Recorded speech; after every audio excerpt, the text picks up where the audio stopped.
C'est quoi les conditions d'une vie individuelle et collective qui soit épanouie? À quel moment de ton parcours tu as commencé à voir le fil rouge ou est-ce que tu le cherches encore? Face à des problèmes de système, on ne pourra pas en sortir par des solutions individualistes, mais c'est en enclenchant des dynamiques collectives. On pense qu'une société qui est assimilée utopiste à irréaliste, c'est un symptôme du problème. C'est-à-dire qu'en fait, collectivement, elle nous fait croire que dès qu'on essaie de penser différemment, on nous dit espèce de bisounours, c'est pas possible, etc. Et en fait, ça, c'est nous mettre en échec et mat. Et donc, quand tu changes un système, en fait, c'est jamais au niveau des centres du système que le système va changer. Parce que quand tu veux changer de jeu de société, ceux qui veulent le moins changer, c'est ceux qui sont le plus en conflit d'intérêt avec le jeu de société d'après. Et donc, c'est ceux qui sont le plus au pouvoir. Donc, c'est pas par eux que le changement va venir.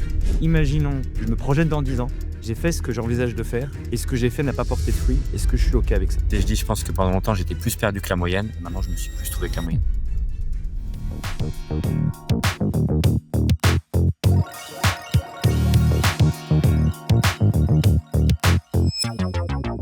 Ok, donc c'est parti. En tout cas, moi je suis super excité de te recevoir. C'est un ancien collègue de chez Wavestone, donc Romain, qui m'avait donné l'idée de cet épisode et je voulais absolument te recevoir dans ce podcast parce que de tout ce que je vois de ton travail et d'un point de vue extérieur, tu es un grand optimiste. C'est ça qui est ressorti le plus. Tu as une approche assez atypique sur la transition écologique puisque toi, tu te concentres plutôt sur une approche cognitive et sociale. Donc, on va voir ce que ça veut dire dans une seconde, plutôt qu'une approche qui soit purement technologique de la transition écologique. Et je voulais te recevoir parce que tu explores des thématiques qui me tiennent, moi, particulièrement à cœur. La transition professionnelle, évidemment, est un parcours qui va résonner beaucoup aussi avec le mien. Donc, je voulais explorer évidemment ça avec toi. Et puis, aussi la capacité à créer des histoires et à façonner des nouveaux récits. Ça va être le cœur de ce qu'on va aborder aujourd'hui et c'est vraiment ça que je veux explorer avec toi. Le fil rouge pour cette discussion que je me suis noté, c'est comment continuer à penser un avenir positif quand le monde semble se défaire ou l'optimisme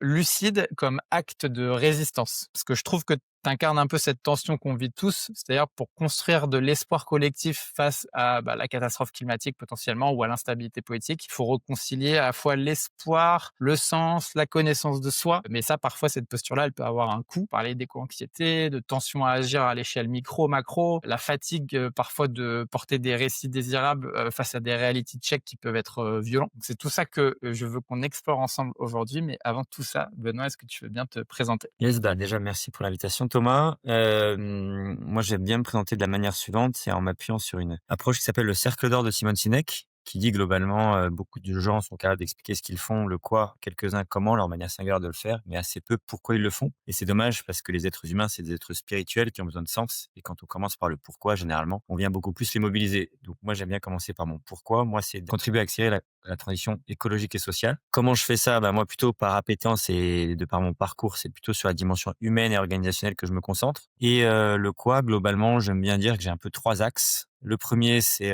accompagner les personnes qui ont compris que notre système n'était pas soutenable et comme le travail façonne le monde, ils ont envie de se réaligner avec ces enjeux. Donc, c'est un peu, je fais des bilans de compétences et des coachings pour les bifurqueurs. Et le deuxième axe, c'est plutôt les organisations que j'accompagne. Moi, c'est globalement, une fois qu'on a compris qu'il fallait changer en tant que collectif, c'est comment donner du sens aux efforts qui doivent être faits. Puisqu'en fait, en psychologie, moi, j'ai découvert que la différence entre un effort qui va être source de souffrance et exactement le même effort qui va être source de plaisir, c'est est-ce qu'il a du sens ou est-ce qu'il est absurde. Et le deuxième dimension au niveau des collectifs, c'est de contribuer à un changement d'imaginaire où on prenne conscience que l'enjeu, c'est pas de faire moins, puisque globalement, les gens peuvent considérer que ce qu'on doit faire, c'est moins. Si on reste sur cet imaginaire-là, comme il y a un biais cognitif d'aversion à la perte, on ira trop lentement dans cette transition. Et l'idée, c'est de passer de cet imaginaire-là à un imaginaire de la grande transformation. On prenne conscience que l'idée, c'est pas de faire moins, mais c'est de faire différemment. C'est d'habiter le temps autrement. Et donc ça, j'essaie de le faire avec la fresque des nouveaux récits, qui notamment a un gros message qui est de dire heureuse coïncidence que ce que nous devons faire pour survivre correspond à ce que nous devrions faire pour être heureux, qui est vraiment une manière de sortir de ce faux dilemme. Soit, entre guillemets, je pars à l'autre bout de la planète pour mes vacances, mais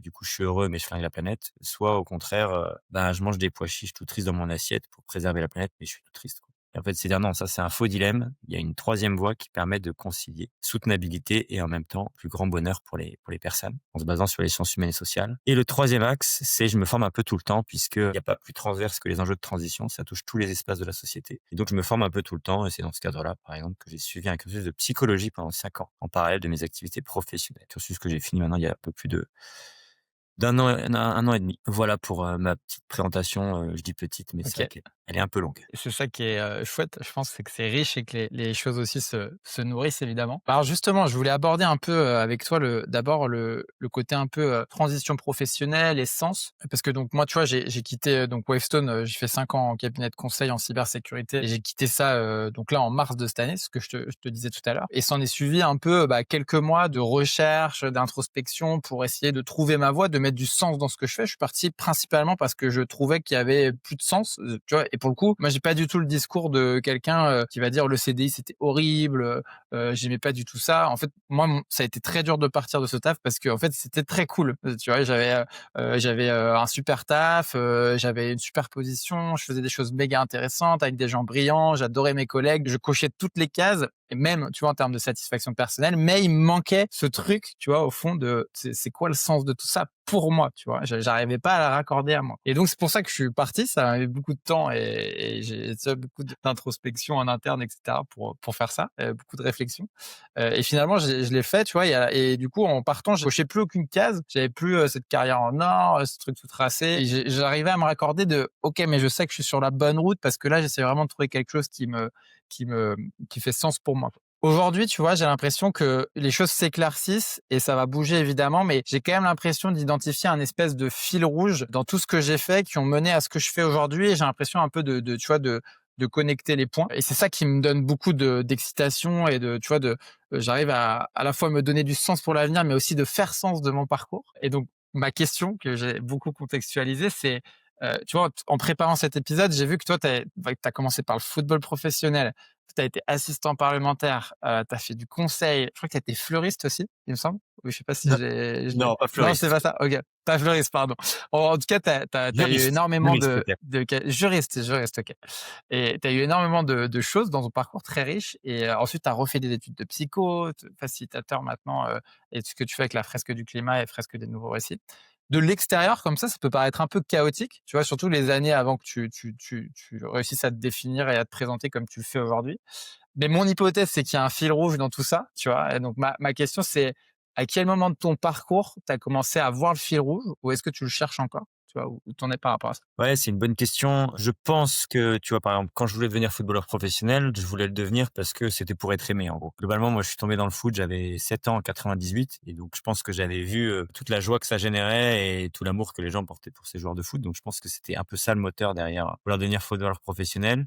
Puis quand j'ai fait mon deuil que je ne deviendrais pas footballeur professionnel, comme j'ai quelques années après intégré Sciences Po, là, c'est rajouté un peu le côté, en gros, je voulais, avoir un métier passion, mais au service de l'intérêt général. Et donc, c'est ça qui a fait qu'en rentrant à Sciences Po, j'ai d'abord exploré le métier de journaliste. Donc d'abord, je m'étais dit soit politique, soit journaliste sportif. Donc en gros, j'ai envisagé pas mal de métiers et à ce moment-là, c'était vraiment le côté, moi, je voulais pas vivre pour les vacances, les jours fériés, etc. Je voulais vraiment, en fait, être aussi bien dans ma vie professionnelle qu'à côté. Et donc, j'avais un standard assez élevé à ce niveau-là et il y avait vraiment le côté aussi intérêt général. Donc ça, j'ai exploré pas mal de choses et en même temps, je pense que j'étais aussi soumis à certaines influences et notamment la question de la sécurité. Et donc, c'est pour ces raisons-là, par exemple, que j'étais dans une logique de qui peut le plus, peut le moins. Donc, je faisais des doubles cursus et je faisais quand même des choix assez classiques. Par Mmh. exemple, après Sciences Po, je suis allé faire un an en école de commerce à l'ESSEC. Après ça, j'ai fait l'école d'avocat. Et donc, voilà, c'était des expériences où je voyais bien quand j'étais, par exemple, en cabinet d'affaires, c'était pas passionnant. Enfin, moi, ça ne me passionnait pas en tout cas. Mais si je le faisais, c'était parce que, je pense qu'il y avait un certain niveau de prestige et de sécurité financière associée. Et donc, Mmh. c'est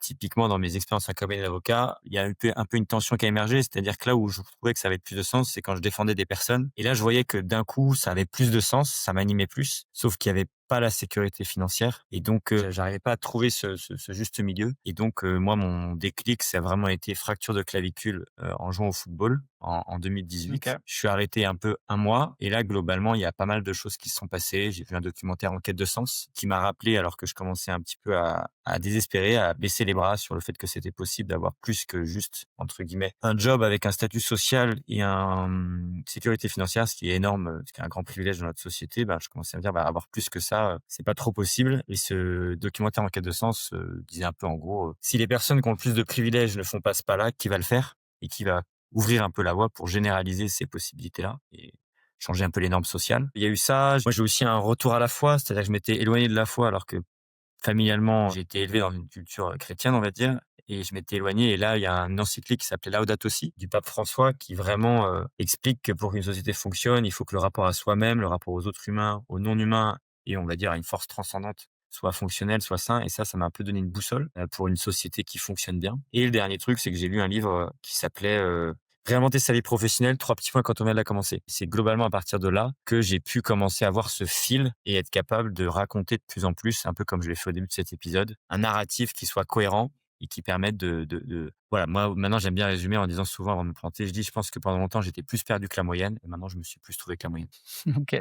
J'adore ce que tu dis dans tu vois, dans toutes les questions que je me suis posées dans ces derniers mois. Je sentais que j'avais besoin de mettre le doigt sur un peu une forme de question de recherche, tu vois? Quelque chose qui m'animerait dans les prochaines années, mais en même temps avec des questionnements qui sont là depuis longtemps chez moi, mais que j'ai un peu mis de côté, tu vois? Et je suis arrivé sur une question qui est, c'est quoi les conditions d'une vie individuelle et collective qui soit épanouie? Tu vois? Avec un peu les 2 branches à explorer, c'est quoi les conditions d'une vie individuelle épanouie, dans la société d'aujourd'hui et c'est quoi les conditions d'une vie, collective. Donc, tu vois, j'avais une approche un peu très analytique, et de me dire: «OK, il faut que je comprenne, tu vois, l'individu d'une part, le collectif d'autre part, c'est quoi les théories, qui en a parlé?» et cetera. Et toi, ce que j'aime bien dans ton approche, c'est que j'ai l'impression que tu étais avec tout ce que tu racontes là, tu es allé plus loin. C'est-à-dire qu'il y a l'aspect cause qui te dépasse, tu vois? Et puis dans tout ton parcours, je trouve que c'est ça qui transparaît aussi, c'est le côté, en fait, commencer moi, le tennis, c'était pareil, tu vois? Il y a un truc de tu es sportif, tu dois être le meilleur, donc c'est ton ego qui parle. Donc il y a beaucoup de moi, moi, moi. Et j'ai aussi cette transition avec la Sciences Po, tu vois, les études de sciences politiques, géopolitique, et cetera, où moi, c'était de l'impact dans le monde le plus grand possible, il faut changer le monde, tu vois, très idéaliste. Et puis, au fur et à mesure, plus j'ai grandi, plus je me suis rendu compte qu'en fait, l'impact qu'il faut avoir, c'est le plus impactant possible, le plus près de soi, tu vois, et déjà commencer là avant d'essayer de faire des choses qui soient plus grandes. Mais je trouve que ce qui est intéressant, du coup, pour finir là-dessus, c'est le côté, ouais, où, tu vois, moi, j'ai pas encore complètement, je commence à le toucher un peu du doigt dans ma recherche personnelle, mais j'ai pas encore complètement le côté cause qui te dépasse et je pense que c'est ça aussi qui amène du sens. J'ai identifié 2 choses là récemment, je serais curieux d'avoir ton avis là-dessus, tu vois, je pense que le pourquoi est hyper important et du coup, il y a cet aspect cause et tu vois, ce que tu donnes au monde, ce que tu donnes aux autres, ça te permet de trouver ta place. Et il y a aussi le comment qui est hyper important. C'est que si tu as un pourquoi qui est génial, mais qu'en fait, la manière de le faire, elle te bouffe, tu vois, elle est très systématique. Bah, en fait, OK, tu vois, pour reprendre ta métaphore, si tu montes ton rocher tous les jours, même si tu sais pourquoi tu le fais, bon, bah, aller pousser ton rocher au-delà de la coulée tous les jours, c'est quand même pas ouf encore. Enfin, au moins, tu as un sens pour le faire, mais et donc, sur le comment, j'ai réussi à mettre le doigt récemment un peu sur, tu vois, le fait de comment je peux faire les choses pour que ça m'amuse, pour que ce soit cool, tu vois? Pas, de subir et ça peut aller même dans des toutes petites choses, mais tu vois, le fait de faire la vaisselle, par exemple, bon, bah, il y a plein de gens qui aiment pas faire la vaisselle. Moi, j'aime pas faire la vaisselle, mais quand je dois la faire, maintenant, j'essaie de me dire, ça peut paraître débile, hein, ou stupide, mais j'essaie de me dire: «OK, mais l'eau, elle est quand même chaude. En fait, le savon, il sent bon. Du coup, c'est un bon moment», tu vois? Et en fait, tu peux faire le truc le plus chiant du monde, mais si tu trouves la manière de comment le faire, de manière cool, bah, en fait, ça change ta perspective sur le truc, tu vois? Et donc je pense que maintenant, j'essaie un peu de combiner les 2. Je suis toujours un peu à la recherche de mon vrai pourquoi, mais je pense que je commence à me rapprocher, tu vois? Et en même temps, j'essaye de mettre du comment qui soit fun un peu dans tout ce que je fais quand j'en ai l'occasion, tu vois? Et que en tout cas le plus possible. Trop bien, bah, moi peut-être ce que ça m'amène, c'est 2 choses. C'est, moi je pense aussi ce qui m'a pas mal aidé à dérouler un peu tout ce que je suis capable de dérouler quand je me présente, c'est une approche, mais dont tu as sans doute déjà entendu parler, qui s'appelle l'ikigai. Parce que, l'ikigai en fait, elle te dit, ta raison d'être, donc pourquoi tu te lèves le matin, c'est la réunion idéalement de ce que tu aimes faire, ce pourquoi tu es bon, ce dont le monde a besoin et ce pourquoi tu pourrais être payé. Et je pense que ça aide aussi à s'assurer que le comment soit pertinent pour toi. Moi, typiquement, je pense que quand bien même j'aurais réussi à trouver un équilibre financier pour défendre des personnes, en tant qu'avocat, je me serais moins éclaté au niveau du comment que ce que je fais aujourd'hui. Où vraiment, par exemple, moi, la dimension technique juridique m'intéressait pas énormément. Alors que là, globalement, moi, c'est vraiment, la formation, transmettre, avoir voilà, la dimension humaine est très, très présente et c'est ça, moi, qui me passionne. Parce que l'être humain, c'est incroyablement complexe et donc je trouve que voilà, c'est vraiment passionnant. On n'a pas assez d'une vie pour, se former sur tout ça. Donc, quand on est curieux, curieuse, je trouve que c'est vraiment passionnant. Donc ça, c'est un peu le 1er truc, Et que alors j'avais en tête. concrètement, peut-être là-dessus, tu peux me donner tu vois, un truc, récemment justement dans le fait d'animer des fresques et on va venir dans une seconde sur ce que c'est une fresque et tout, pour remettre un peu de clarté là-dedans. Mais Mais ouais, tu vois, un moment qui t'éclate ou un truc très spécifique qui t'éclate quand tu fais ce genre de choses? Ouais, bah, je peux t'en donner un assez récent, c'est-à-dire, moi globalement, je trouve que les fresques, c'est des excellentes opportunités pour créer des liens humains hyper forts. Là, le dernier que j'ai fait, c'était dans un hôpital psychiatrique pour des personnes incarcérées. C'est-à-dire que c'est des personnes, au lieu de faire leur peine en prison, elles le font dans un hôpital psychiatrique et donc tu peux imaginer que quand tu arrives dans ce lieu-là, c'est quand même pas très cool. Tu passes des portiques de sécurité, enfin voilà, c'est quand même pas incroyable et pourtant, grâce à la fresque, grâce au cadre qui avait été mis en place, on a vraiment eu des échanges, hyper profonds, hyper forts et typiquement pour moi, tu vois, quand je dis, j'anime la fresque du climat, je dis souvent aux gens, moi, ce qui me passionne, c'est pas le climat, mais c'est finalement que ma conviction profonde, c'est que ce qui fait du bien à la planète nous fait du bien aussi et qu'aujourd'hui, comme on fait entre guillemets «du mal à la planète», c'est-à-dire que nos comportements majoritaires et en particulier les plus privilégiés, ne sont pas soutenables, en fait, on se fait du mal aussi à nous-mêmes. Et donc, il y a par exemple une idée très puissante que j'essaie de te transmettre là-dessus et je vois que ça avait beaucoup résonné chez ces personnes. C'est cette plus grande étude sur le bonheur qui dit que le meilleur facteur pour prédire si quelqu'un a une vie heureuse ou pas, c'est, la qualité de ses relations sociales. Pas le nombre, mais la qualité de ses relations sociales. Et là, moi, j'ai vraiment vu que ça a résonné aussi, c'est-à-dire que souvent, tu vois, il y a un lien assez fort entre les comportements antisociaux et la qualité de nos relations sociales. C'est-à-dire que plus on est dans une misère sociale, plus on va avoir tendance à avoir des comportements antisociaux. Et encore une fois, les personnes qui étaient là, et c'est pareil, c'est-à-dire que les troubles mentaux, c'est aussi lié en bonne partie, pas uniquement, mais à la qualité de nos relations sociales. C'est par exemple, c'était Durkheim, Émile Durkheim, un sociologue, qui disait globalement le suicide, la probabilité de suicide est fonction de la qualité de nos relations. C'est-à-dire que plus on se sent seul, c'est-à-dire qu'on peut être extrêmement entouré mais se sentir très seul, plus en fait on va se sentir seul, plus on a un risque de suicide, de maladie mentale, etc. Et donc là, bah, évidemment que les personnes que j'avais en face de moi, bah, c'est des personnes qui, bah, la vie a fait que malheureusement, ils ont pas été très gâtés à ce niveau-là. Et en même temps, ces personnes-là, dans les échanges qu'on avait pu avoir, on voyait qu'elles étaient très influencées par l'imaginaire dominant qui est, bah, en fait, pour être heureux, il faut avoir un maximum d'argent. Donc, c'est-à-dire que, en gros, c'est comme si on les mettait en tension vers quelque chose d'inaccessible pour eux, à savoir gagner plein d'argent, etc., alors qu'en fait, ils n'avaient pas les bagages. Donc ça, la société telle qu'elle fonctionne Mmh. aujourd'hui faisait qu'il n'y a pas une vraie égalité des chances. Et donc, ces personnes-là avaient assez peu de chances d'accéder à tout ça. Et en fait, on les faisait se tendre vers un truc qui était une sorte de chimère inaccessible, alors qu'en fait, la question des qualités de relations sociales, je dis pas qu'elle était plus accessible parce que c'est pareil, pour être capable d'avoir des relations sociales de qualité, il faut aussi avoir une capacité à gérer ses émotions, une capacité à mettre des mots. Enfin, donc je dis pas que c'est beaucoup plus difficile, je dis juste que c'est, Mmh. pour le coup, des êtres humains, il y en a partout. Ouais, c'est ce que j'allais dire, Euh, c'est peut-être plus accessible parce qu'en fait, l'être humain, il est là, alors que l'argent, quand tu as l'impression que tu peux pas en faire et que tu sais pas en avoir, bah, tu te dis qu'il faut que je construise une compétence pour essayer de faire quelque chose, pour vendre, pour, tu vois, ou alors trouver un travail, etc. Donc, peut-être moins immédiat que la personne là qui est à côté de moi, à qui je peux parler et essayer déjà d'améliorer quelque chose dans la relation, quoi. C'est ça. Et après, je précise bien sûr, parce qu'à chaque fois quand je dis ça, les gens disent évidemment qu'il faut pouvoir répondre à ses besoins fondamentaux. Hein. Enfin, faut pouvoir se nourrir, se loger, etc. C'est-à-dire que c'est juste de se dire une fois qu'on a répondu à ses besoins fondamentaux, bah, la sagesse serait de réorienter ses aspirations vers comment je peux améliorer la qualité des relations sociales autour de moi, plutôt que d'en avoir toujours plus. Ce que je trouvais super avec les fraises, c'est que c'était des manières de presque des prétextes de vivre des moments humains extrêmement forts où en fait on crée une relation forte et pour moi, c'est notamment par ces expériences de relations fortes qu'on peut aussi, faire évoluer les personnes. Donc après ces évolutions, bien sûr, elles sont limitées puisque, moi, c'est ce que je dis souvent, c'est que on est un peu le produit du système social et technique dans lequel on est inséré, et que souvent, l'écart entre ce que j'ai envie de faire et ce que je fais effectivement dépend justement de ce système social et technique dans lequel je suis inséré. Je donne un exemple, bah, j'ai beau vouloir, je sais pas moi, me déplacer, à vélo, je suis à la campagne et que, je n'ai pas de piste cyclable ou que, la moindre des choses est extrêmement loin, pour répondre à mes besoins, fondamentaux, bah, ça va être plus compliqué pour moi et donc ce sera pas, juste c'est pas que j'ai pas envie, c'est juste que techniquement c'est compliqué. Ou l'autre exemple, par exemple, si je veux réduire ma consommation de viande, mais que je suis entouré de personnes qui, mangent de la viande et que ça en devient presque identitaire, bah, c'est compliqué pour moi de diminuer ma consommation de viande parce que je vais prendre le risque de me faire rejeter de mon groupe social d'appartenance. Donc on voit que c'est pas qu'une question de j'ai envie, mais c'est aussi, dans quel système social et technique dans lequel je suis inséré. Mmh.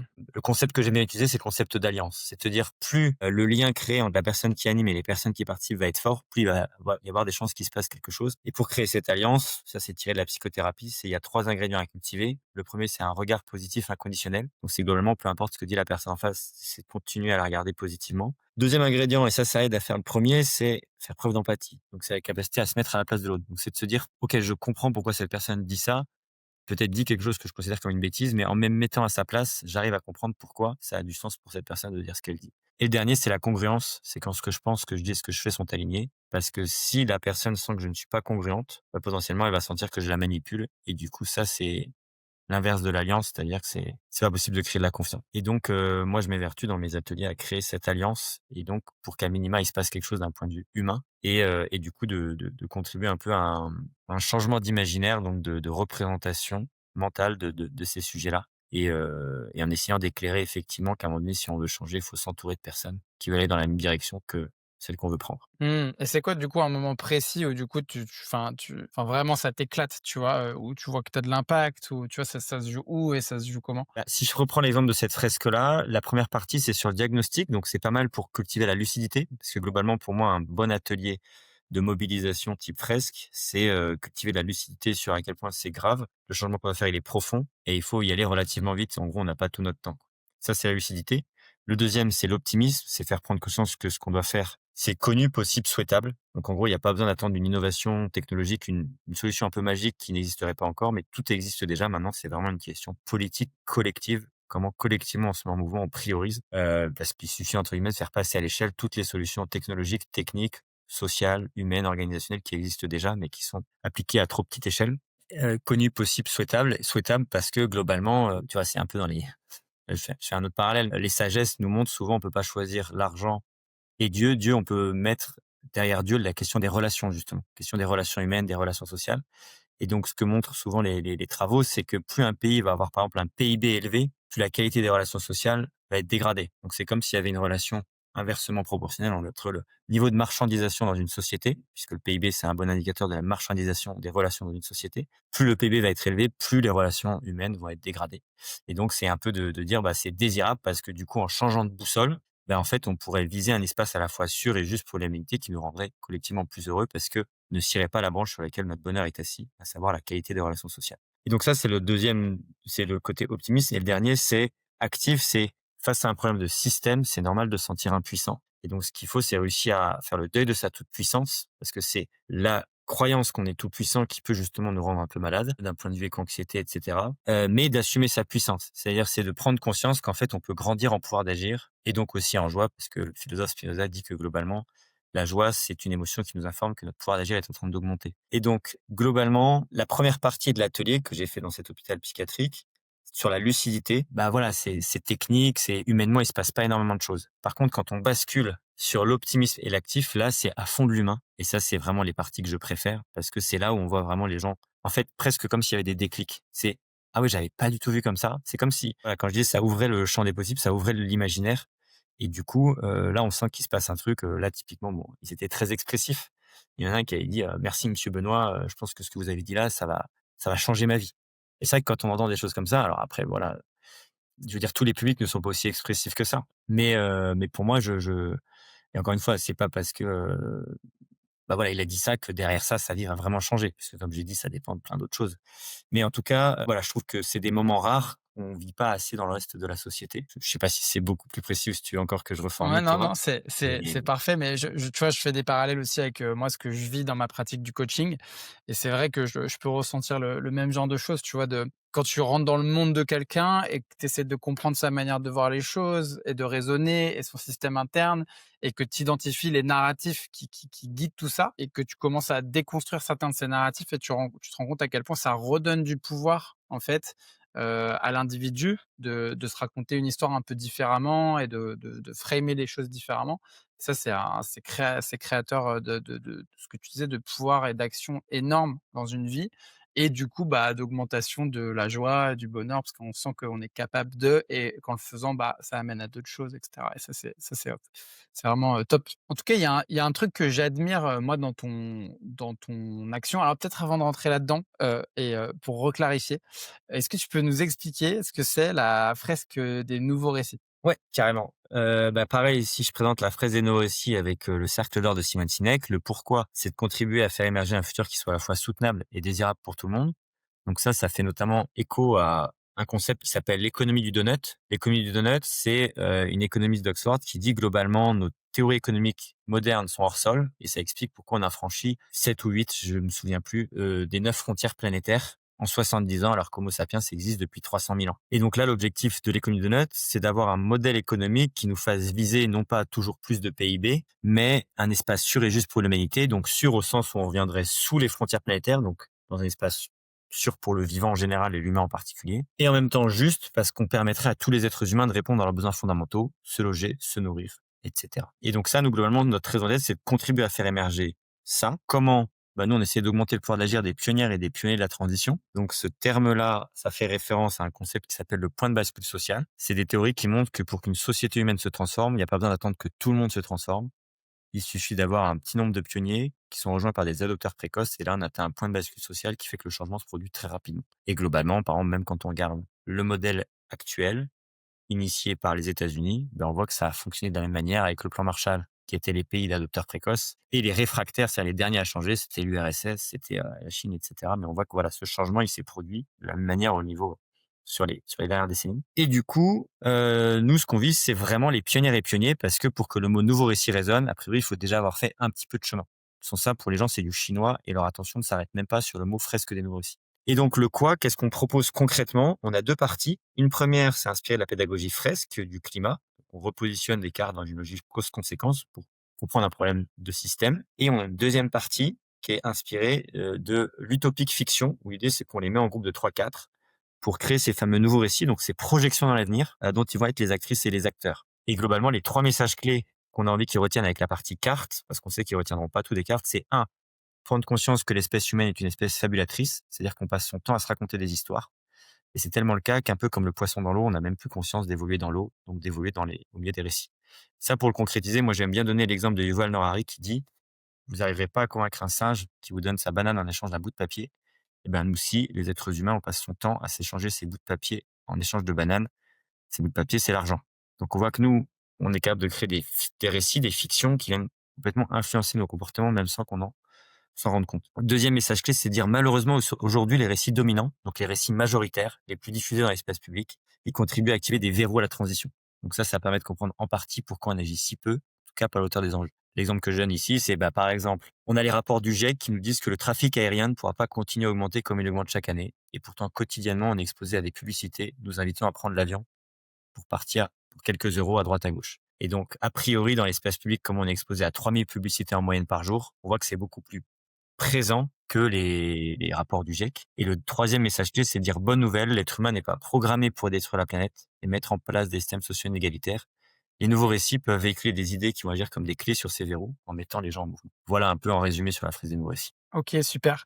Est-ce que tu penses que dans la fresque des nouveaux récits, en tout cas moi ce que j'adore dans le truc, c'est que tu as en effet un côté, réalisation de comment les choses fonctionnent et l'espèce humaine est fabulatrice. En fait, on a des mythes de partout. Moi, j'ai adoré le bouquin de Sapiens de Harari, d'ailleurs, ceux qui peut-être écoutent ces épisodes, de manière, consistante, j'en parle quasiment à chaque épisode parce que c'est une de mes dernières lectures, donc c'est très imprégné dans ce que j'ai, moi en tête. Et c'est fou de voir à quel point il y a tellement des mythes partout qu'on s'en rend même plus compte qui sont là. Enfin, même les droits de l'homme, c'est un mythe, l'argent c'est un mythe, une société c'est un mythe en fait, le fait qu'une société puisse une personne morale, complètement un mythe, les lois c'est un mythe, tout est construit. Et lui, il analyse l'évolution de l'humanité comme l'évolution des mythes successifs qu'on se raconte. Et d'ailleurs, quelque chose d'intéressant qu'il raconte, c'est que il y a les nouveaux mythes, ils émergent souvent parce qu'il y a une dissonance entre deux mythes. Par exemple, colonisation, par exemple, empire, etc.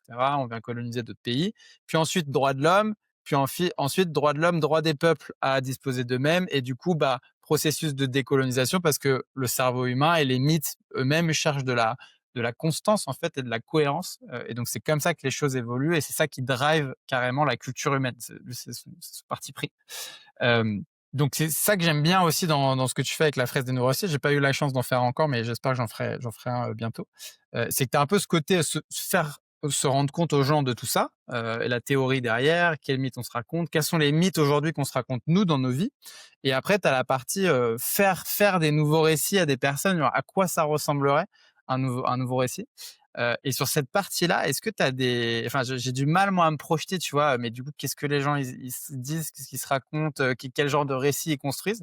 Est-ce que tu as, une ou 2 belles histoires, anecdotes, qui sont des trucs qui ont émergé dans des fresques et comment ça prend forme, quoi. Ouais, peut-être 2 choses. La première, quand tu parles de ce que tu as évoqué juste avant, moi, ça me fait écho à ce qui s'appelle la spirale dynamique. Je sais pas si tu l'as vu dans tes études de coaching, mais pour moi, c'est un peu à ça qu'on essaie de contribuer. En gros, la spirale dynamique, elle dit que dans l'histoire de l'humanité, il y a eu, différents niveaux de conscience et à chaque niveau de conscience correspondait un peu des valeurs, des visions du monde et justement, l'idée, c'est qu'à un moment donné, dans un situation donnée, et typiquement, moi, j'ai la conviction que face à l'ensemble des problèmes auxquels on est confronté, pour y répondre, il va falloir passer à un niveau de conscience. C'est-à-dire qu'il va falloir changer de vision du monde, changer de valeur, changer de modèle de vie réussi, changer de toutes ces choses-là, parce que c'est intriqué et il faut aller à la racine. Et la racine, c'est ce rapport au monde, c'est cette vision du monde. Et donc, pour moi, quelque part, les pionnières et les pionniers de la bascule, c'est finalement les personnes qui ont déjà changé de niveau de conscience, c'est-à-dire qui ont déjà changé leur rapport au monde, leur modèle, leur rapport à Mmh. la réussite, leurs valeurs, etc. Et donc, l'idée, c'est comment ils peuvent contribuer à ce que ça se généralise pour que la société s'actualise par rapport aux enjeux socio-écologiques de l'époque.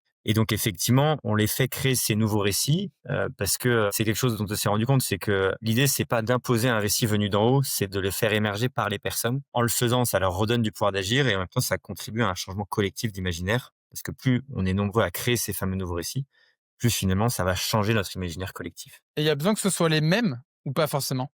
Tu veux dire les mêmes récits ou les mêmes personnes? Ouais, les mêmes récits, ouais. Ouais, bah, en gros, nous, c'est pour ça qu'il y a un X et il y a un S à récit, c'est qu'il y en a plusieurs. Par contre, notre conviction, c'est que il faut que ces récits respectent un cahier des charges. C'est-à-dire qu'on a un peu 3 critères pour dire si ça, c'est un nouveau récit ou ça ne l'est pas. Le premier, c'est parce que globalement, on peut voir un récit, ce qu'on fait créer dans la deuxième partie, c'est une projection dans l'avenir. Donc ça peut être un récit d'individu, genre c'est quoi la vie que j'ai envie d'avoir à l'avenir?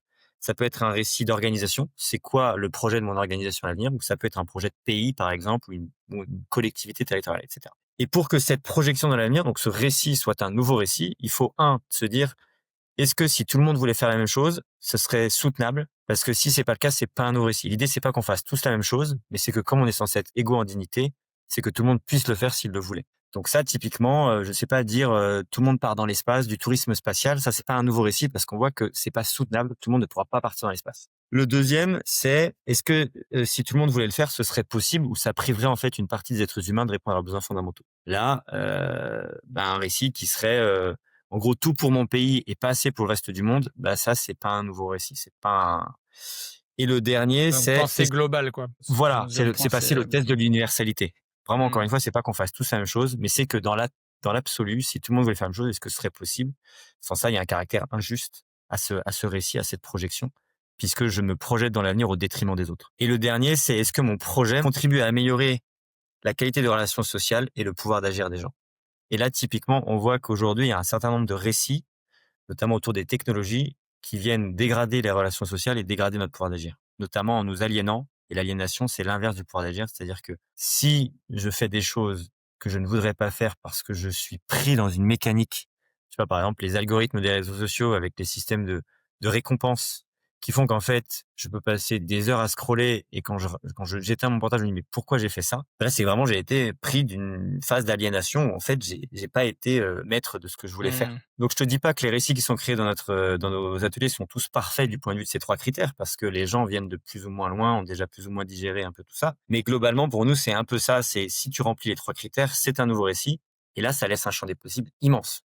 Vraiment, tu as plein de possibles. Après, les récits qui sont créés sont quand même toujours aussi le reflet d'une certaine sociologie, c'est-à-dire comme je te l'ai dit, c'est déjà des personnes qui ont quand même un petit peu évolué pour qu'ils soient dans nos ateliers. Et donc, tu peux retrouver quand même des concordances. Je sais pas, par exemple, quand on est sur le transport, quand ils vont un peu, parce qu'en gros, on a plusieurs dernières parties d'atelier. On en a une, c'est la fabrique des utopies réalistes. Là, l'idée, c'est quoi? C'est pas d'avoir moins de désirs, c'est de réencastrer nos désirs dans les frontières planétaires. En gros, d'avoir des désirs OK. juste Ouais, donc socialement théorie du et donut et qu'on se dise, on fait des choses qui viennent pas dépasser, les ressources et on reste dans le donut, quoi, si je comprends. c'est ça. Et donc, je te donne un exemple. Typiquement, c'est passé de la norme sociale, par exemple, sur l'habillement, qui est la fast fashion. C'est en gros, plus je change souvent d'habit, plus je vais être considéré comme stylé.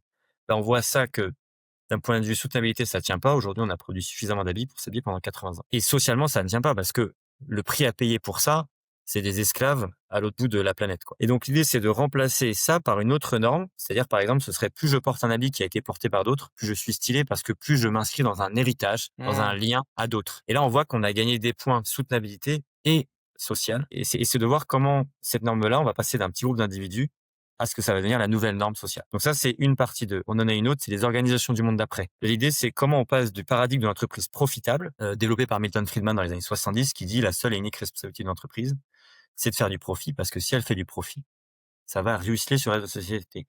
Et là, l'idée, c'est de se dire, c'est de passer de ça, qui nous a conduit à franchir 7 des 9 frontières planétaires, à l'économie régénérative, où globalement, il faut que la raison d'être et le modèle d'affaires associé d'une organisation contribuent à régénérer à la fois écologiquement et socialement la société. Et t'en as une autre, c'est les héroïnes et héros du monde d'après. Donc là, on croise l'ikigai et le voyage du héros. Donc ça, c'est la partie 2 la plus introspective. Et il y en a encore une autre qui est sur la robustesse. Donc en fait, c'est un peu comme si on mettait un canevas de création de récits. Et du coup, les OK. récits qui vont sortir vont différer selon le canevas. Et donc après, sur les récits, c'est difficile d'en sortir un. Moi, je trouve que Ouais, il y en a pas un ou 2 qui t'a marqué, particulièrement? la plus grande plus-value, c'est vraiment l'effet que ça a sur les personnes. Tu vois ce que je veux dire? C'est-à-dire que nous, on a l'objectif de diffuser les meilleurs des nouveaux récits créés dans nos ateliers dans l'espace public. On l'a pas encore assez fait, mais pour moi, vraiment, j'ai la conviction que le plus gros effet, c'est sur les personnes qui les ont écrits, parce que il y a un attachement viscéral, émotionnel à ce récit-là.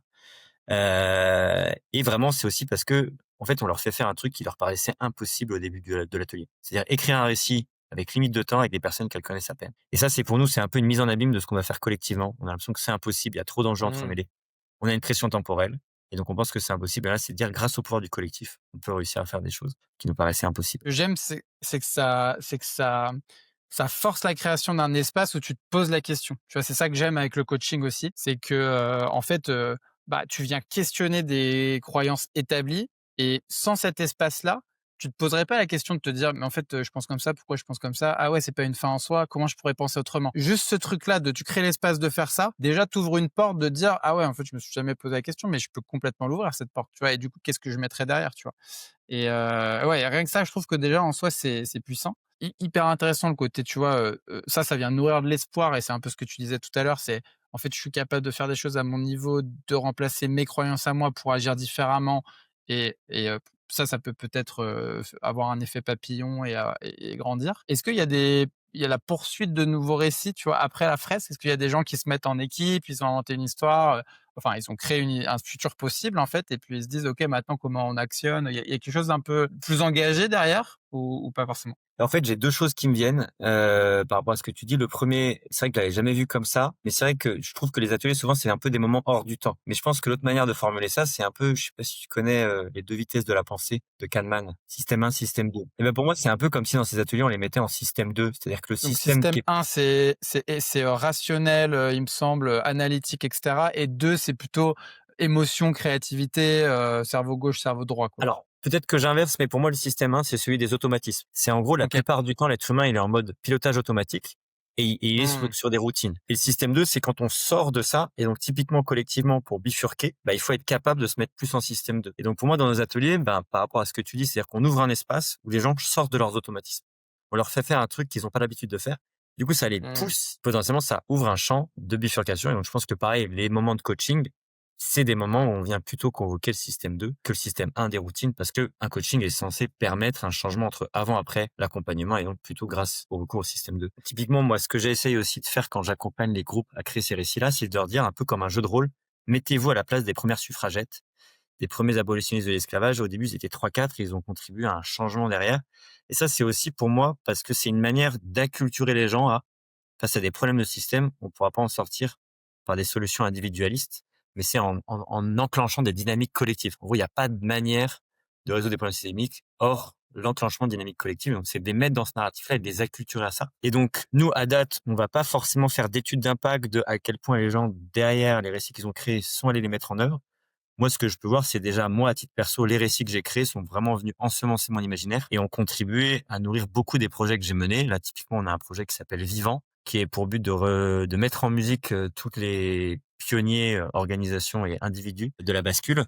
Ça, en fait, ça n'aurait pas émergé, ce projet, dans la vraie vie, signe. Donc, c'est à base de week-ends où, en fait, un peu des sortes de, on se retire du monde pour essayer de se projeter dans l'avenir. Et donc, on essaie de concilier vraiment approche assez introspective de la psychologie avec vraiment une approche collective, plutôt de la sociologie. On essaie de réunir les 2 parce que souvent dans la société, on oppose les 2. Et donc ça, c'est une manière aussi où on le fait en local pour favoriser les coopérations sur le territoire. Donc ça, c'est typiquement, c'est complètement issu des nouveaux récits. Et peut-être ce que je voulais rajouter aussi, c'est que Et l'autre vertu juste de pour ouais. rebondir là-dessus, c'est quoi du coup le mythe que tu mets derrière cette action-là?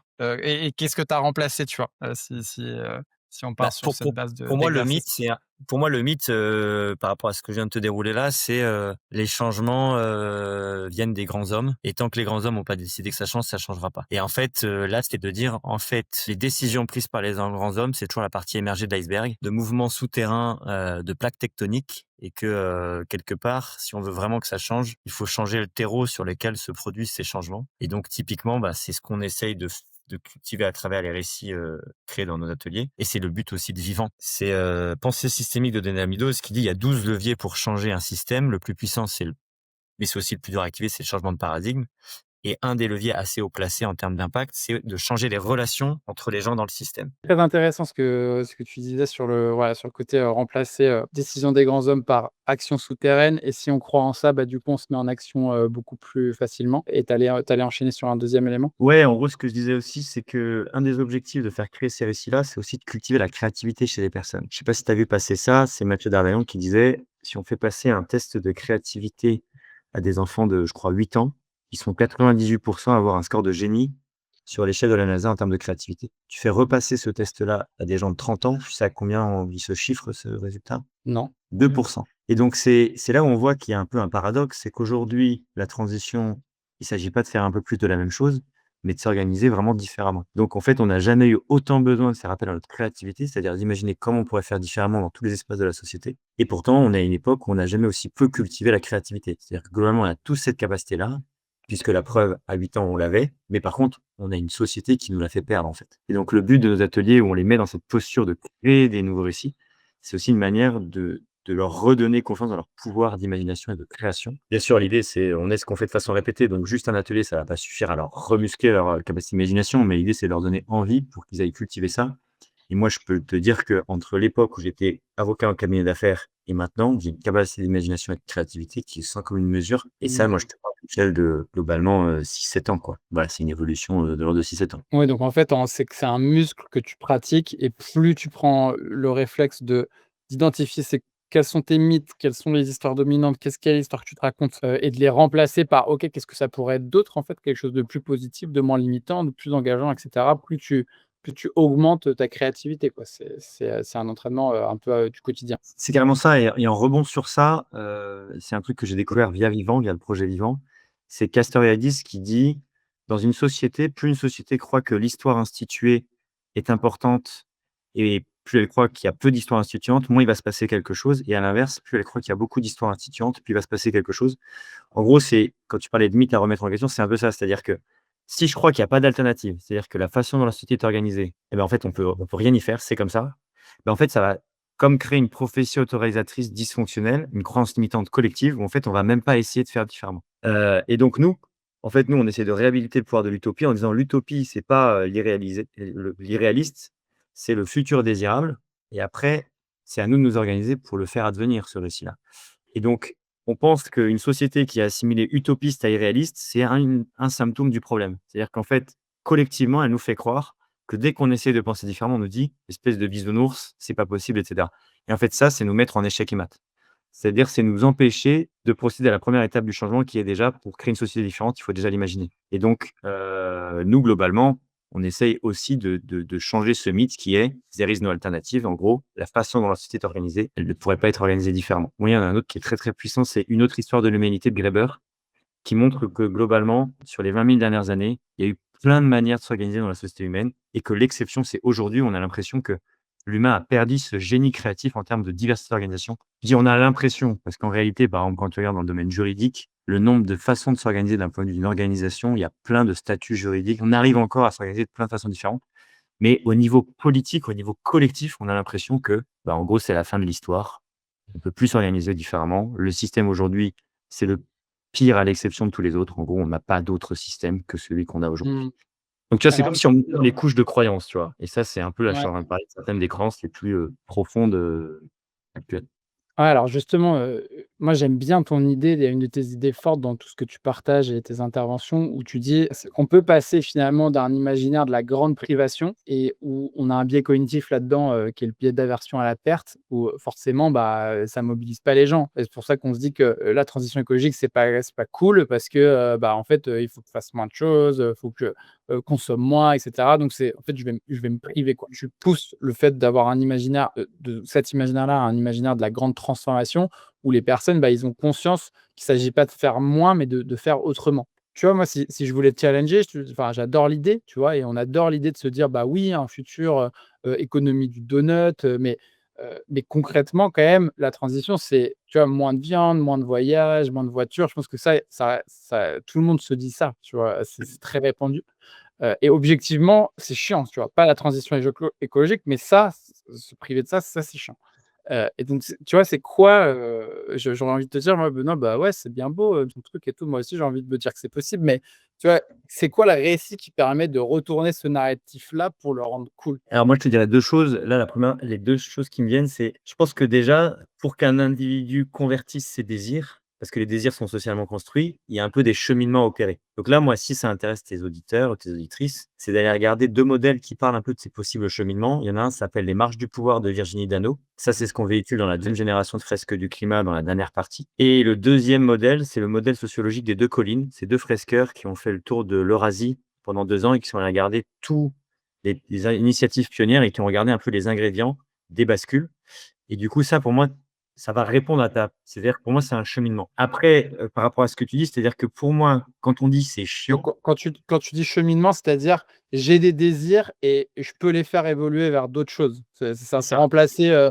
je veux faire des voyages, je veux conduire ma voiture, je veux manger de la viande par d'autres désirs en fait qui te correspondent aussi, quoi. C'est ça et en fait, ces 2 modèles dont je t'ai parlé, c'est un peu des personnes qui voudraient changer. Elles auraient des pistes de comment changer. Mmh. C'est-à-dire que ça t'explique que c'est comme s'il y avait plusieurs toi qui allaient évoluer. C'est un peu comme un Pokémon, quoi. Tu vas évoluer et tu vas prendre différentes étapes. Donc ces 2 modèles-là, ils donnent un petit peu un éclairage des différentes étapes par lesquelles tu pourrais passer si tu veux évoluer et comment t'aider à évoluer au plus rapidement possible parce que ces évolutions, ça peut prendre plus ou moins de temps. On parle parfois aussi du voyage du héros. Bah, ça prend plus ou moins de temps selon que tu réunis les ingrédients à chaque étape. Donc ça, c'est une manière de gagner du temps dans vos évolutions, c'est d'aller regarder ces modèles. Après, par rapport à ce que tu dis, je trouve que souvent quand on dit c'est chiant, en fait, ce qu'on veut dire par là, c'est que c'est difficile, c'est-à-dire que le monde dans lequel je suis inséré n'est pas fait pour m'aider à faire ça. Et donc là où je te donne un exemple de ça, c'est-à-dire que moi, par exemple, mon rapport, je sais pas, là on parlait du transport, je te donne mon rapport à l'avion, par exemple. Moi, jusqu'à 2018, je prenais, l'avion pour mes voyages, et en fait, c'est comme si j'avais vu 3 étapes dans mon rapport à ça. C'est-à-dire qu'il y a eu une première étape où en fait, je m'en fichais un peu. Pour moi, c'était pas trop mon sujet. Il y a une deuxième étape où en fait, j'ai pris conscience, en fait, c'est quand même un vrai sujet, mais en fait, je vais pas le faire tant que tout le monde va pas le faire. Ou en tout cas, je veux bien le faire, mais il va falloir que les gens commencent à bouger parce que si les gens ne bougent pas, je vais Mmh. commencer à trouver ça injuste et je vais me dire: «Bon, bah, tant pis, allez, maintenant je lâche tout et je recommence». Et pour moi, il y a le troisième niveau qui est, en fait, j'en ai même plus envie. Et pour moi, pour atteindre ce troisième niveau de «j'en ai même plus envie», en tout cas mon expérience personnelle, ce qui m'a aidé à ça, c'est que quelque part mon tissu social a changé. Tu vois, on dit, en coaching, parfois on dit qu'on est la somme des 5 personnes avec lesquelles on passe le plus de temps. Et ben, si mon entourage de plus en plus de temps n'envisage même pas l'avion pour ses voyages, ben, moi-même, ça va contribuer à convertir mes désirs. Et donc aujourd'hui, moi, c'est même plus du domaine du possible de prendre l'avion. C'est parce qu'en fait, j'ai dans le cadre de ma transition, j'ai défait des liens, j'en ai refait d'autres. Après, je te rassure, j'ai gardé plein de liens où ils sont pas du tout là-dessus, hein. Moi, j'ai une famille qui est, pour le coup, Mmh. plutôt réfractaire à toutes ces questions de changement. Voilà, alors ma mère prend pas l'avion, mais pas pour des questions de conviction et de valeurs, mais parce qu'en fait, elle a peur de prendre l'avion. Mais voilà et du coup, tu vois, c'est vraiment le but des récits, c'est et notamment, tu vois, le modèle des 2 collines et des marches du pouvoir, c'est une manière de montrer un chemin, une projection dans l'avenir dans laquelle je pourrais progressivement et après l'idée c'est là je parle d'individus, mais l'objectif c'est de massifier. Parce que c'est ça aussi la bonne nouvelle, c'est que plus on est nombreux à faire ces bascules-là, plus les bascules sont faciles pour les suivants. C'est comme si ça baissait le coût d'opportunité, tu vois? C'est comme par rapport, au fait, par exemple, que tu aies quitté ton organisation. Bah, c'est sûr que si tu étais le premier Français à faire ça, c'est beaucoup plus difficile que là, on voit qu'il y a quand même déjà une tendance, ça a déjà eu pas mal tu vois? Moi, j'ai quitté EDF, en 2020, mon CDI. Bah, c'est sûr qu'il y avait déjà des gens qui l'avaient fait et du coup, ça aide, tu vois? Ça ouvre la voie grâce aux pionniers, les pionnières, qui ont ouvert, qui ont défriché. N'hésite pas à une question de relance si tu trouves que j'ai pas complètement Ouais, ouais. souvent derrière le «c'est Bah, chiant», ce que ça dit, c'est: «Autour de moi, personne ne veut faire ça. Moi, dans les magasins, la viande est beaucoup moins chère que la nana. Les restaurants, en fait, quand je fais ma cantine, quand, je dis: «Je suis végétarien», on m'enlève juste le steak et on me laisse le plat. Et il a pas été designé, conçu. Tu vois ce que je veux dire? Il a été designé, conçu autour de la Ouais, viande. Il m'enlève la viande. Enfin, ouais, bref, tu vois ce que je veux dire? et que les carottes, c'est pas cool, quoi. Voilà, donc tu vois ce que je veux dire? C'est pour moi, c'est en gros, en fait, quand on Ah dit mais c'est chiant, c'est le monde n'est pas façonné pour ça. C'est comme des femmes aujourd'hui qui disent, je sais pas, à l'Assemblée nationale, il y a que des hommes, pas assez de femmes et ça explique pourquoi, par exemple, les tampons, c'est pas considéré comme des besoins de première nécessité et donc la TVA, elle est pas à 5,5. Bah, ça, s'il y mmh, avait plus de femmes à l'Assemblée nationale, évidemment que ces produits-là seraient avec une TVA 5,5. Bah, en fait, c'est ouais, je ouais. suis une femme, je dis: «C'est chiant», bah, en fait, c'est je dis: «Le monde, il est pas façonné dans une direction qui n'est pas celle-là». Donc en gros, on dit: «C'est chiant» parce que, bah, c'est sûr que Ouais. changer le statu quo, c'est moins facile que de s'y inscrire. Ce que je trouve passionnant dans cette approche et tu me donneras toi tes exemples un peu concrets, tu vois? C'est tout n'est question que de cadrage, tu vois? Et c'est peut-être là où tu as pas encore tout à fait répondu, mais tu vois? C'est le côté, OK, c'est pas cool de prendre l'avion, mais c'est quoi qui est cool à la place que de prendre l'avion, qui vient remplacer ce truc-là? Et du coup, prendre l'avion n'est même plus un sujet, tu vois? Je te donne un exemple. Moi, j'ai fait un test, 1 an, c'était en 2022 où j'ai fait une année sans alcool, tu vois? Et j'ai vécu vraiment ce truc de au début, quand je disais que je buvais pas d'alcool, bah, en fait, c'est vraiment pas accepté socialement. Ça soulève beaucoup de questions. Il y a pas une personne qui m'a pas posé la question: «Mais pourquoi?» Tu vois? Tout de suite, ça questionne: «Est-ce que tu as des problèmes? Est-ce que, tu es un mec cool, en fait?» Tu vois? Genre et en fait, moi, j'ai aussi j'ai changé intérieurement quand j'ai remplacé genre, je me prive de boire de l'alcool par, en fait, j'ai découvert le monde des mocktails. Ça m'a fait rentrer dans un univers de cocktails avec des goûts complètement fous, que, bah, je ne connaissais pas avant parce que, en fait, j'étais limité à ma pinte, ma blonde, qui est toujours le même goût, toujours la même chose, tu vois? Et en fait, j'ai remplacé le «je me prive d'alcool» par, en fait, je viens d'ouvrir un nouveau monde, où c'est beaucoup plus riche en termes de goût. Alors bon, bah, peut-être toujours des contradictions en se disant: «Oui, bah, l'alcool, c'est pareil, il y a aussi plein de goûts et tout», mais moi, mon but, c'était pas de boire d'alcool, donc tu vois? Mais tout n'est que question de cadrage, tu vois? C'est comme, c'est un peu ce que dit Kahneman sur la version à la perte, c'est que si tu raisonnes en termes de perte, bah, perte égale 2 fois et demi, ça pèse 2 fois et demi plus dans ta tête que des gains potentiels. Donc quand on commence à raisonner en termes de gains, et en fait, ça change tout dans ta perspective, tu vois? Donc je sais pas, pour l'avion, ça serait peut-être, bah, OK, je prends pas l'avion, mais du coup, bah, en fait, on a fait ce truc-là en voilier avec des potes. Au lieu de faire, 300 kilomètres pour aller au bout de la planète, on a fait un truc en Méditerranée, sur un truc ultra sympa, à plusieurs. On a vécu des moments incroyables et tu vois, tu remplaces ta narrative par un truc cool et en fait, ouais, ça change les choses. Donc c'est Non, ça et je suis curieux de savoir toi tu vois, quelles sont tes histoires cool? ouais, non, mais tu l'as déjà super bien fait, donc je vais quand même essayer un peu de le faire en complément, mais tu l'as déjà, je pense, super bien fait, ça a bien illustré. Mais effectivement, c'est aussi Spinoza qui dit, en fait, il faut remplacer un désir par un autre. En fait, tu peux pas laisser du vide. Donc tu as raison de, tu vois, de remplacer par, là, tu parlais des mocktails et cetera. Moi, en tout cas, ce qui m'a aidé à titre perso, c'est que dans cette période-là, j'ai aussi découvert la communication non violente qui, moi, m'a appris un truc, c'est la question des besoins, en fait. C'est-à-dire que déjà, la communication non violente, elle est utile vis-à-vis de soi-même.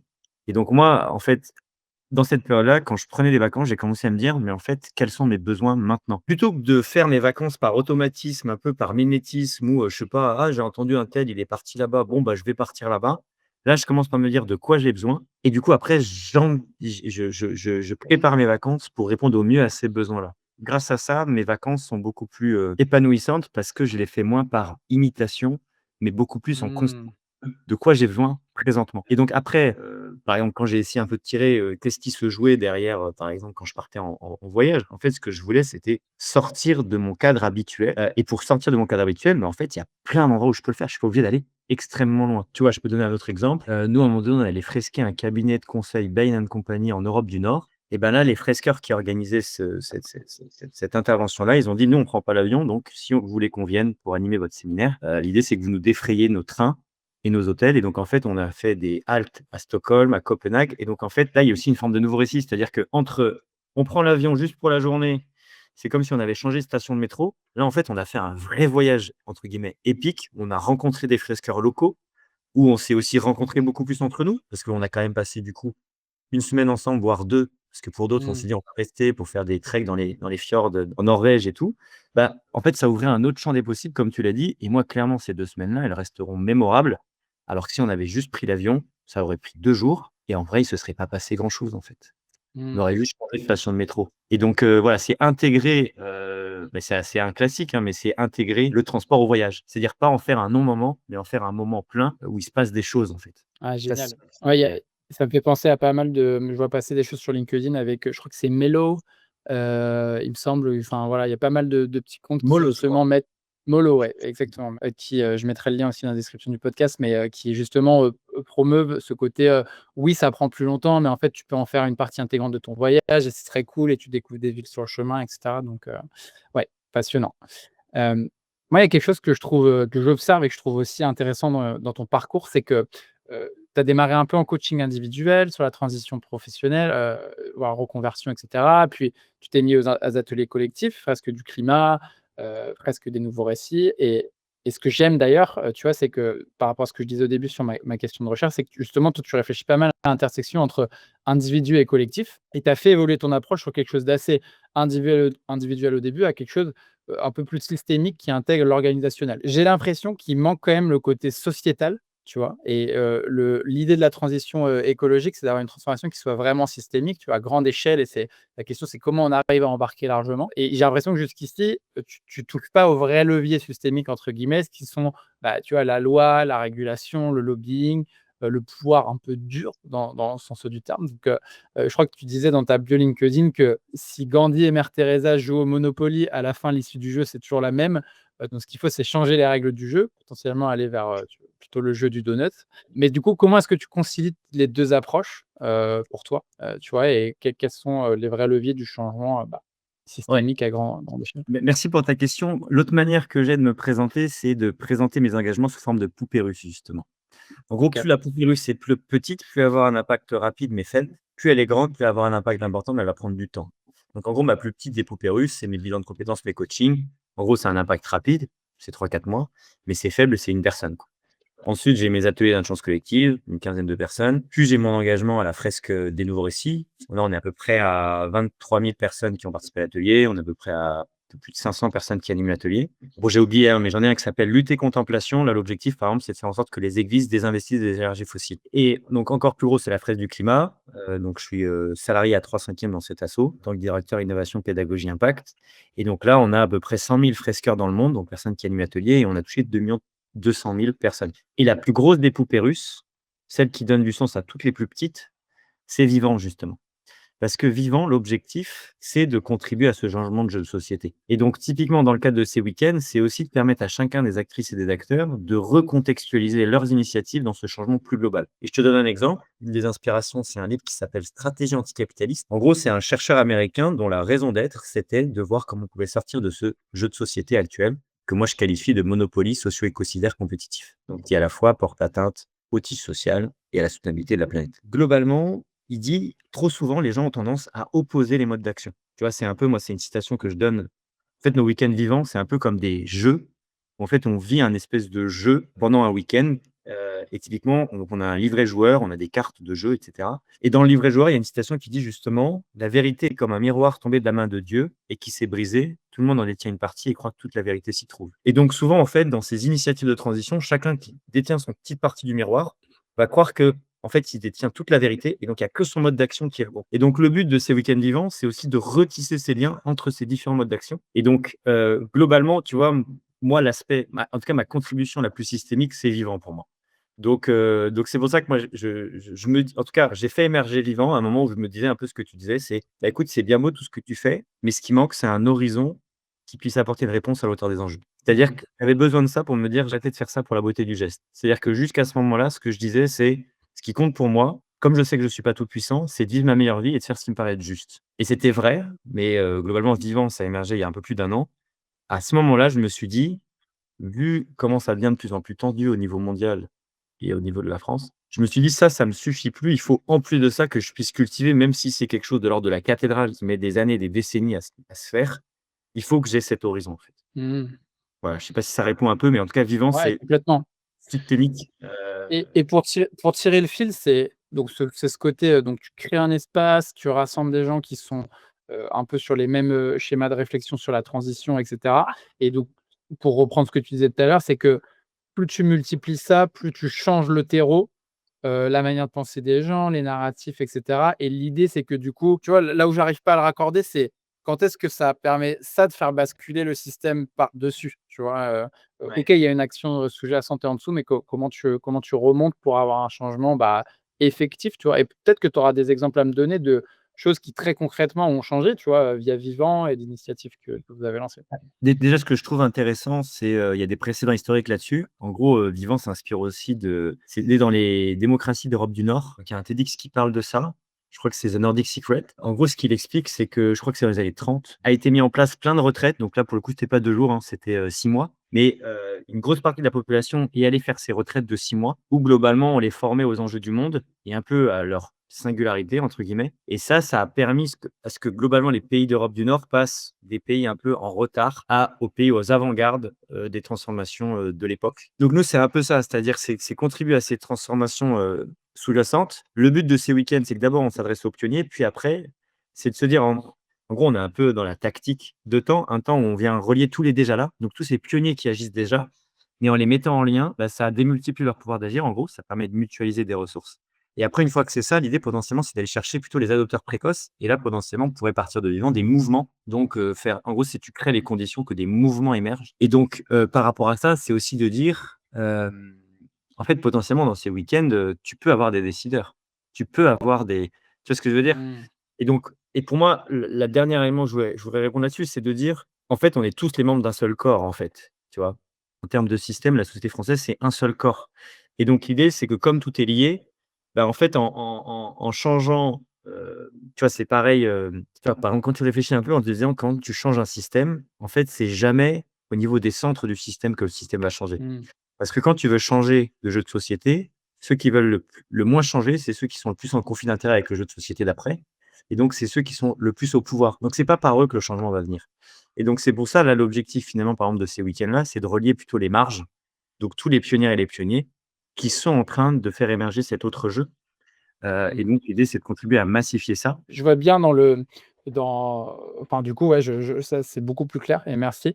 Et tu vois, moi, je trouve que j'entends pas mal de coachs, si je continue à faire des parallèles avec le coaching où, tu vois, il y a beaucoup de coachs qui, pour résoudre leurs besoins d'impact dans le monde, en se disant: «En fait, moi, je fais du coaching individuel, donc c'est difficile pour moi d'avoir de l'impact à grande échelle», bah, en fait, ils viennent taper, ils font du coaching individuel sur des gros dirigeants d'entreprise. Parce que du coup, ils se disent: «En fait, si je change la façon de penser du dirigeant, bah, en fait, ça va ruisseler dans l'entreprise et puis, bah, mon impact, il est démultiplié parce que je viens taper en haut», tu vois? Et je trouve que c'est ça qui est intéressant dans ton approche, c'est que tu as un peu les 2.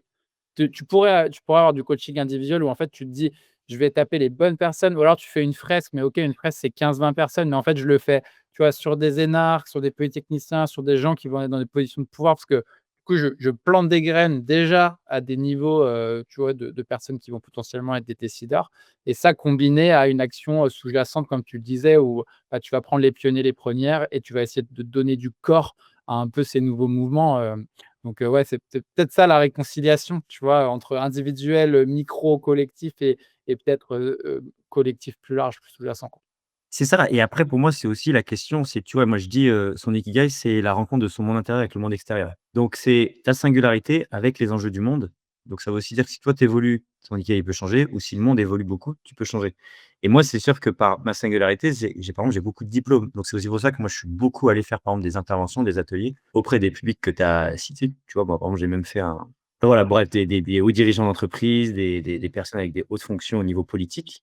Mais voilà, moi, c'est toujours qu'est-ce qui a du sens pour moi? C'est-à-dire que je sais que de toute façon, je suis pas tout puissant. C'est-à-dire que là, tout ce que je te décris, ce sera nécessaire, mais ce sera jamais suffisant. Mais en tout cas, je trouve effectivement intéressant en échangeant de voir que chaque personne, elle évolue et donc à un moment donné, elle enrichit aussi potentiellement son approche. Et où tu as raison, moi, je suis Mmh. vraiment rentré par, bah, moi-même, quête de sens. Du coup, j'accompagne des personnes, puis au fur et à mesure, j'ai élargi, j'ai enrichi et je sais pas quelle sera la prochaine transformation. Mais l'idée, c'est un peu ça, c'est qu'on se transforme et ça qui est chouette. On évolue, on a besoin de grandir et d'évoluer en pouvoir d'agir, quoi. Tu travailles vraiment sur les récits, sur les représentations mentales, tu parles dans tes interventions parfois des lunettes qu'on met pour regarder une situation donnée. Je trouve que c'est aussi une belle métaphore, tu vois? Changer de lunettes et avec tout ce qu'on se disait sur le recadrage, cognitif. Hem À l'échelle, c'est des choses qui se modifient sur, tu vois, des décennies, quand on regarde, Sapiens et Harari, en fait, il fait l'analyse de toute l'histoire et on voit aussi à quel point, bah, un changement de narratif, c'est pas instant, en fait, c'est dizaines et parfois des centaines d'années. Mais en même temps, il y a l'urgence climatique qui est réelle, tu vois? Donc, ma question, c'est si on te donnait une machine à voyager dans le temps et que tu pouvais voir en 2045 et tu te disais: «En fait, les nouveaux récits, ça a pas pris racine, on est dans le chaos climatique, ça a pas marché quoi, on a dépassé les limites planétaires, 9 sur 9 cette fois» et cetera. Est-ce que tu changerais d'approche? Ouais, peut-être 2 choses. Sur ton premier point, moi, je pense que en tout cas, c'est un truc contre lequel je me bats. C'est dans les sciences humaines et sociales, c'est pas comme, l'eau bouille à 100 degrés. En gros, parfois, on essaie de faire des lois immuables et en fait, pour moi, il y a un côté dysfonctionnel à ces lois-là parce que c'est comme si ça peut créer des prophéties autoréalisatrices dysfonctionnelles. C'est-à-dire que si on dit aux gens: «Nécessairement, un changement d'imaginaire, ça prend 50 ans», bah, c'est comme si les gens inconsciemment allaient se mettre en marche pour que ça dure 50 ans. Et donc pour moi, là, l'objectif, c'est de dire, en fait, il faut que ça advienne le plus vite possible. Et là, on est sur de l'humain, c'est plastique, ça peut changer et ça va dépendre de nos efforts, des prophéties qu'on met en place, et cetera, et cetera. Donc voilà, ça, c'est juste pour te redire. Moi, tu Mmh. vois, en tout cas, je me méfie beaucoup des, «C'est déjà écrit, c'est déjà nanana», parce qu'en fait, ça Mmh. produit ce que ça décrit et pour Bah, c'est un moi, mythe comme un autre. Je peux te dire vraiment le voilà, changement et je la transformation est instant, tu vois? Ça pourrait être un exactement. mythe et comment on fait, c'est ça la réalité, quoi. Voilà et du coup, bah, là, l'avantage, c'est que ça nous mettrait plutôt dans une prophétie autorisatrice fonctionnelle, c'est-à-dire qui soit adaptée aux enjeux de l'époque. Donc moi, pour moi, la conviction, c'est il faut que ça prenne le moins de temps possible et du coup, tant qu'à faire, essayons de cultiver des récits qui nous mettent en disposition que ça prenne le moins de temps possible. Plutôt que de nous dire: «Bon, bah, de toute façon, ça prend 50 ans, donc peut-être moi je serai mort». Enfin, j'en sais rien, tu vois? Enfin, je retiens un peu le trait.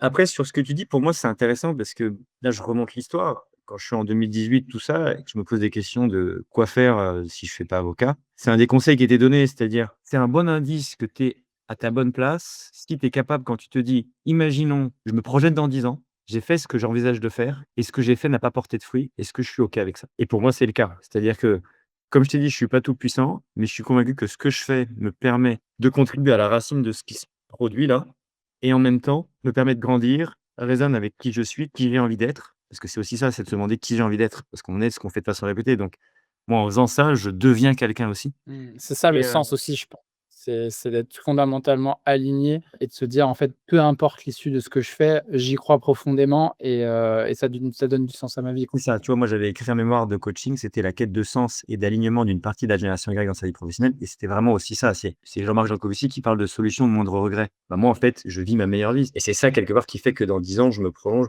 j'aurai pas de regrets parce que de toute façon, en fait, j'ai vécu ma meilleure vie.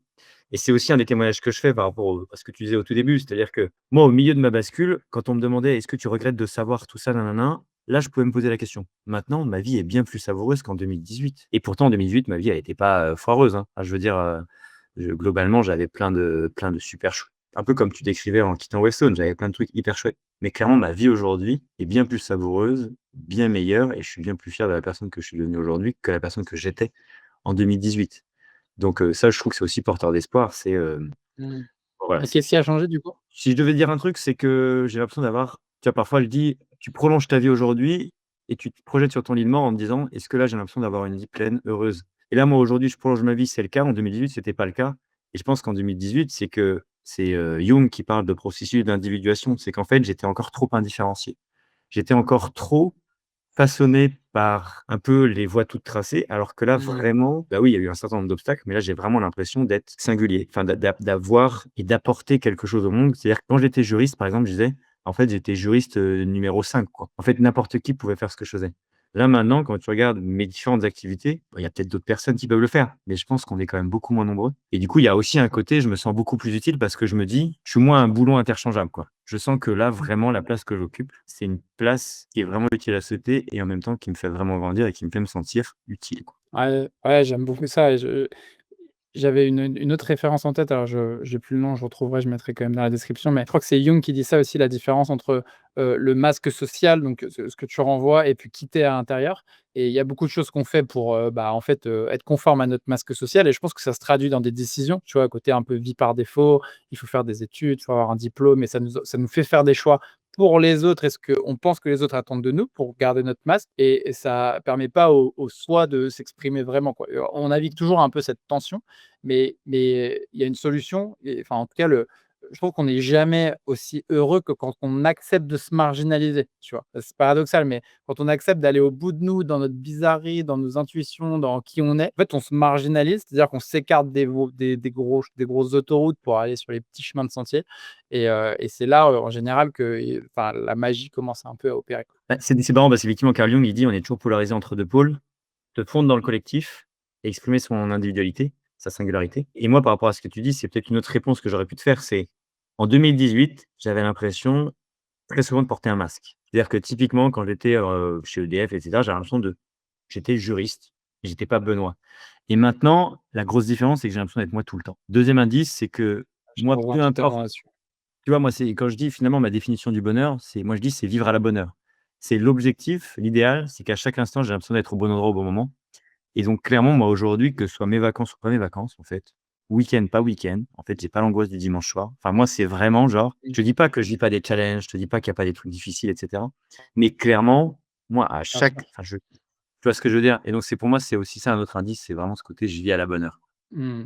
Ah ouais, je te rejoins totalement. Il y a un côté vertigineux dans le fait de se poser les questions au début. Tu vois, moi, je suis à une période de ma vie où j'apprends un peu à laisser partir ce côté, attente de la validation des autres et cetera et ça peut presque faire peur de découvrir qui tu es sans ça, tu vois? De se dire: «Qui je suis si j'essaye pas d'être conforme aux attentes des autres?» et moi, tu vois, quand je me suis posé cette question, j'ai vraiment eu un stop et un fait de me dire, en fait, ça me fait un peu peur de le découvrir aussi, tu vois? Mais quand tu traverses ça et que tu passes de l'autre côté, en effet, moi, je vois dans tout ce que je fais aujourd'hui à quel point je mets du moi, de ma personnalité, des choses que j'exprimais pas quand j'étais chez Wavestone et en cabinet de conseil, bah, parce que bah, en fait, il faut que je sois le consultant Wavestone, fast track et c'est ça l'image que je dois renvoyer et en fait, ça éteint ça tellement de parts de toi, tu vois? Quand tu t'exprimes que, via cette identité-là. Je trouve que le fait d'être parti, moi, ça m'a permis de laisser mes autres parts s'exprimer et de les laisser s'exprimer, pardon, dans un peu, bah, la panoplie, de projets, tu vois, que je peux faire, quoi. Peut-être un dernier point, c'est que, dans tes contenus publics, tu es, ultra positif, tu vois? Sur la grande transformation, les nouveaux récits désirables, il y a ce côté vraiment optimiste que je mentionnais en intro et qui est vraiment très plaisant. Donc passage de la privation à la transformation et cetera. Tu incarnes un peu l'optimisme, écologique, mais en parallèle, ton mémoire de master en psychologie, c'était sur l'éco-anxiété. Du coup, là, plutôt la détresse psychologique face, à un collapse potentiel. Comment tu réconcilies, toi, ces 2 postures entre, l'architecte de l'espoir, si je peux, employer ces termes-là, d'une part et l'expert de l'angoisse, éco-anxiété, d'autre part? Ouais. Bah, peut-être moi, ce que je tiens à dire, c'est que déjà ça, c'est aussi le fruit d'une évolution. C'est-à-dire que moi, j'ai quand même traversé 2 épisodes dépressifs, quand j'étais au collège et la dépression, c'est tout l'inverse de ce que tu as décrit. C'est en gros, tu as l'impression que le futur, il est noir, il est fermé. Mmh. Tu as l'impression que tout ce qui t'arrive de mal, c'est de ta faute dans ta vie et à l'inverse, tout ce qui t'arrive de bien dans la vie, c'est pas de toi, c'est la chance et cetera. Donc tu as vraiment on reprend la métaphore des lunettes, l'image des lunettes. Tu as vraiment des lunettes très, très négatives et du coup, tu as vraiment très, très peu de pouvoir d'agir, en fait. Quand tu es en dépression, même ton cerveau fonctionne au ralenti et cetera et cetera. Donc c'est pour dire que moi, globalement, ça, c'est le fruit d'une longue évolution et je pense que ça fait partie de ma singularité. C'est-à-dire que comme je sais ce que ça peut produire ça, bah, mon enjeu, c'est comment j'arrive à diffuser plutôt l'autre chose qui, du coup, va avoir un pouvoir de contagion sociale plus importante, Mmh. un pouvoir d'agir des personnes en elles-mêmes plus importante. Et donc, par rapport à ça, je dirais que typiquement, par exemple, si je prends la question des l'éco-anxiété, effectivement, j'ai fait un mémoire là-dessus. Bah, au début, je pense en 2018, j'étais très éco-anxieux. Parce qu'en fait, l'éco-anxiété, c'est pas binaire, soit on l'est pas, mais en fait, c'est un degré.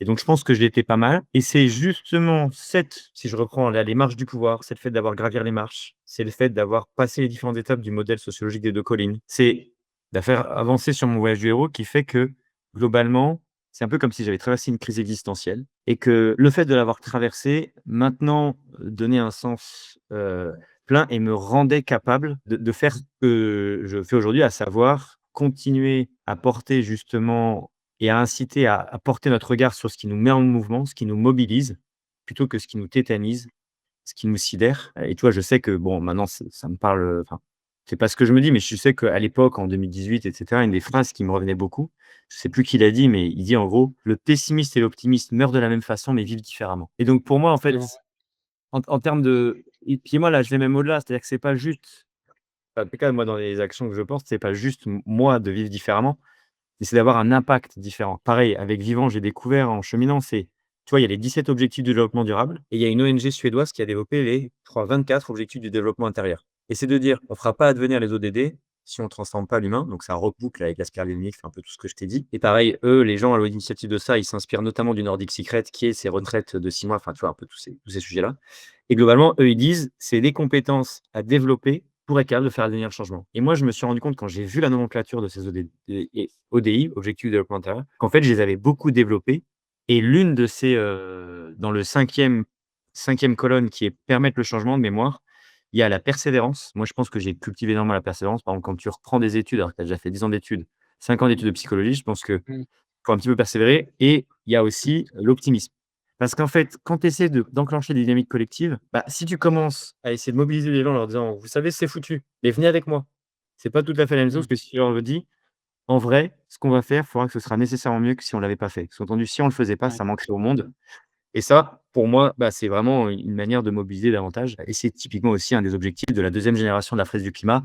C'est oui, on a été très bon sur la lucidité et on n'a peut-être pas été assez sur, l'optimisme et le côté Ouais. mobilisation, donc pouvoir d'agir et donc c'est le but de cette deuxième génération, c'est de dire vraiment il faut qu'on ait les 3 ingrédients. C'est-à-dire qu'on ne fait pas de la naïveté, mais on arrive à tenir cette ligne de crête entre la lucidité de la gravité de ce qui se passe, mais le côté si on agit, ce sera toujours mieux que si on n'agissait pas. Ça me rendra plus heureux et on a du pouvoir d'agir même si on ne veut pas tout faire tout seul. Ouais, ça me fait penser, tu vois, si je peux faire un parallèle un peu avec le pari de Pascal, je sais pas si tu connais, toi qui es chrétien, mais ça doit te parler. Mais ouais, le pari de Pascal, c'est, en fait, l'idée, c'est, je prends le fait de croire en Dieu comme des probabilités au poker. En fait, il y a que 4 probabilités, c'est, soit je crois et Dieu existe et du coup, bah, j'ai tout gagné, accès au paradis et cetera. Soit je crois pas, et Dieu existe, bah, en fait, là, j'ai tout perdu. Soit je crois pas et Dieu existe pas, bon, là, j'ai aussi gagné dans ce sens-là, et soit je crois et Dieu existe pas, et en fait, j'ai quand même donné un sens à ma vie. C'est un peu ce que tu disais là, c'est, l'optimiste et le pessimiste, ils meurent de la même manière, mais ils vivent différemment. Mais en fait, en croyant en quelque chose, bah, en fait, tu donnes un sens à ta vie, à ton action, à ce que tu fais, et cetera. Et donc, selon Pascal, bah, finalement, si tu ramènes ça à des probabilités sur 4, bah, tu as 3 chances sur 4 où tu gagnes, voire tu gagnes un peu, et il y en a qu'une où tu crois, et ça, c'est quand tu crois en Dieu. Quand tu crois en Dieu, tu as 3 chances sur 4 de gagner un peu, et quand tu crois pas en Dieu, bah, en fait, tu as qu'une chance sur 4 de gagner, quoi. C'est si Mmh. tu crois pas et que Dieu existe pas. Et du coup, bah, je trouve que c'est intéressant par rapport à tout ce que tu partages, c'est ce côté, posture pessimiste de «on va pas y arriver» et tout, en fait, elle apporte rien, et de manière statistique, bah, tu as 3 chances, de moins de faire un truc cool avec, ou en tout cas de donner un sens à ta vie. Alors que de croire en quelque chose, bah, c'est l'inverse. Mais OK, optimiste, lucide, tu vois? C'est ce que j'avais mis comme ligne route de cet épisode, et je trouve que du coup, c'est une belle manière de conclure. Trop bien. Bah, merci beaucoup, Bon, Thomas. peut-être, quelques petites dernières questions que j'aime bien poser à mes invités, qu'on peut faire, rapidement, mais, comment est-ce que toi, tu apprends des choses en général? C'est une bonne question. Je dirais peut-être, moi, c'est les rencontres, pas mal les livres et puis même parfois un peu le cinéma et donc je dirais que c'est un peu comme ça que j'apprends et c'est sûr que moi, je vois à quel point j'apprends enfin, en gros, on est fait pour apprendre, mais moi, j'ai jamais été dégoûté d'apprendre et du coup, je vois que j'absorbe hyper bien les trucs.